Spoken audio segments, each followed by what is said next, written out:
Hey guys, my name is Tyler, and today we are going to be continuing What If Naruto and Gaara Were Brothers. I'm not going to be, recapping part 1. If you want to go check out part 1, it's on my channel. It's one of the recent uploads. Go check it out if you haven't. With that being said, let's get this video's like goal to that of 1,400 likes. 1,400 likes, and part 3 will be in the near future. With that out of the way, ladies and gentlemen, I here bring you part 2 of What If Naruto and Gaara Were Brothers. Hey, collecting rings like a Sonic. Bitches wanna party. My wrist getting heavy, so got 'em on a diet. Yeah, flex like I'm Hogan. Yobi's coming over. Yeah, we respect.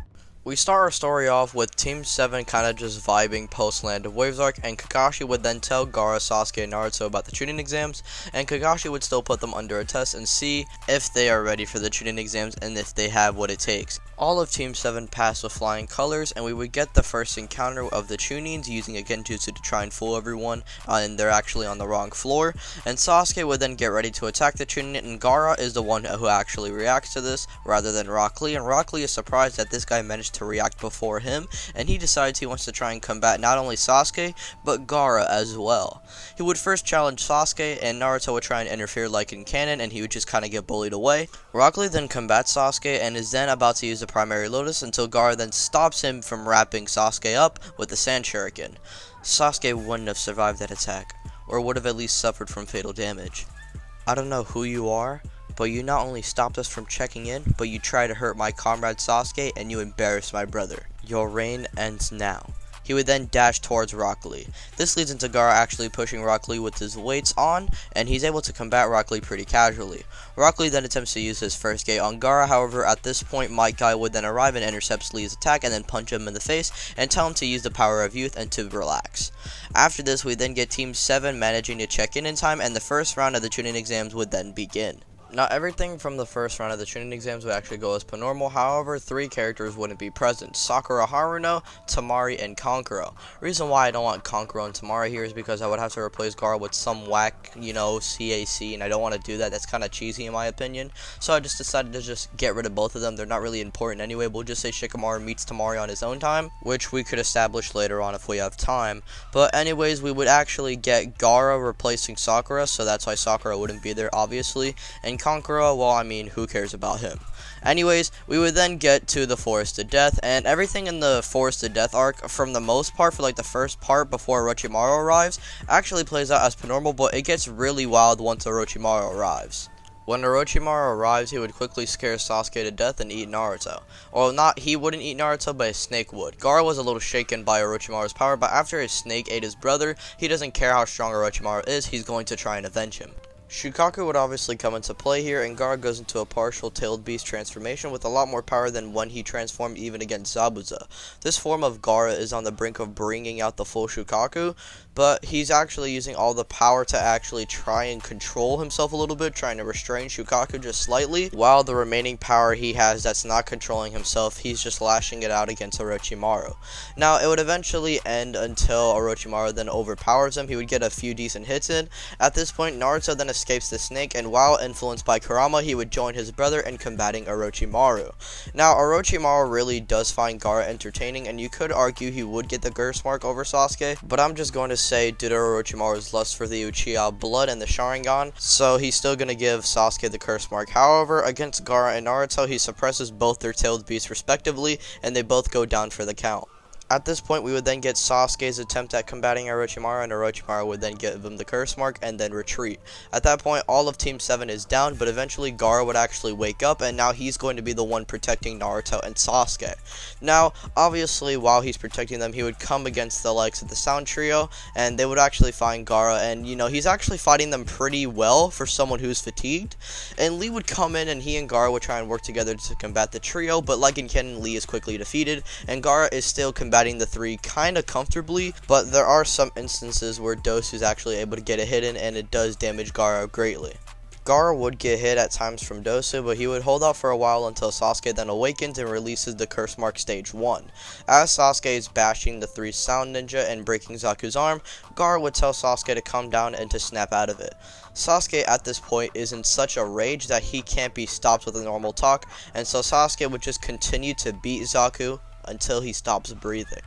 Remember, Sakura isn't here to try and stop Sasuke, and Sakura does kind of have like a Midas touch to Sasuke for a little bit until he goes fully into the dark side and then just kind of knocks her out before he leaves the village. So at this point, Sasuke kind of has a light side, but Gaara isn't able to bring that out of him yet. At that point, Gaara would then see a reflection of not Sasuke in Sasuke, but a reflection of himself. And at that point, Gaara knows what he must do. And at that point, Gaara would then get in a fighting stance and then combat Sasuke.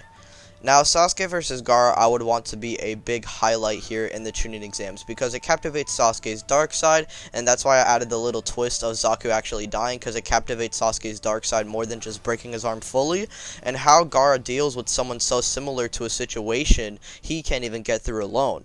Sasuke would be able to send Gaara to the ground multiple times due to him not being in full condition, but Gaara manages to balance this by amping himself with Shukaku's chakra to the maximum, so his fatigued and weakened body can actually keep up with Sasuke.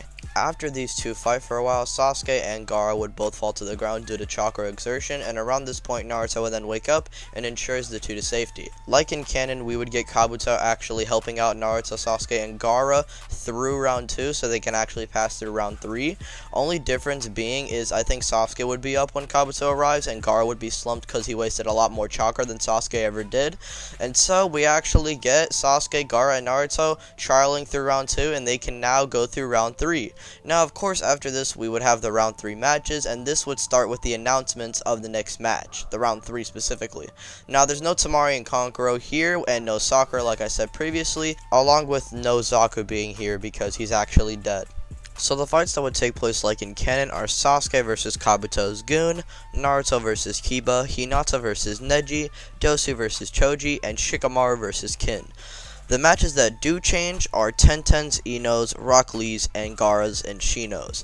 Now, the matches for that are Tenten versus Ino, Rock Lee versus Kabuto's Goon, and lastly, Shino versus Gaara. Now, I'm only going to go over the new matches since we already know what happens in the canon ones. So, starting off, we have Tenten versus Ino, and this would be in Tenten's favor, not really doing too much as she did against Tamari, just overwhelming Ino with ninja tools. Kinda basic.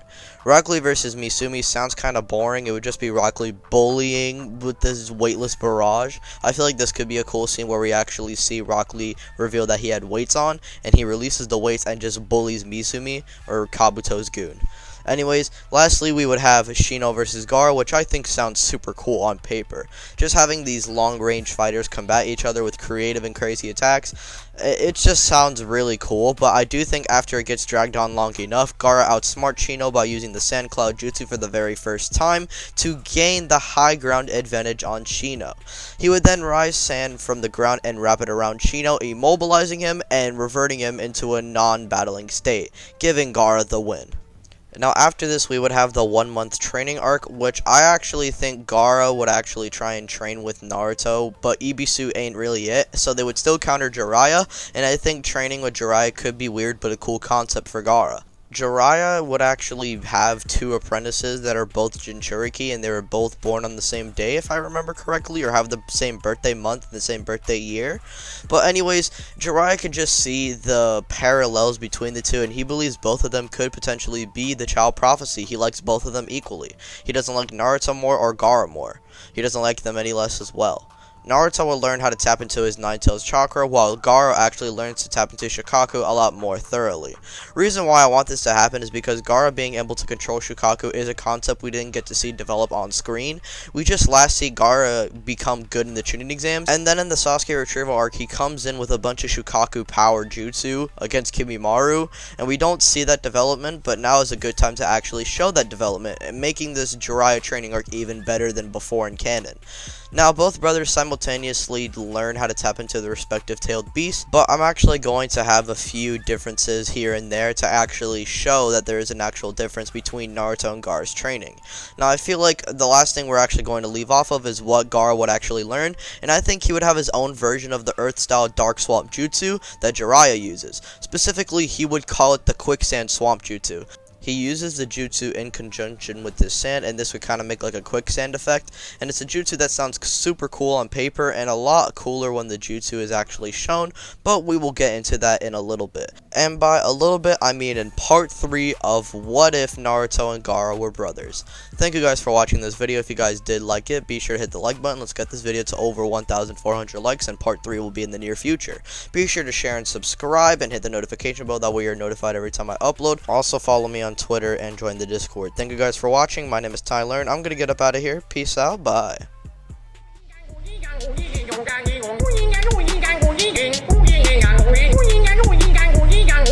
Gang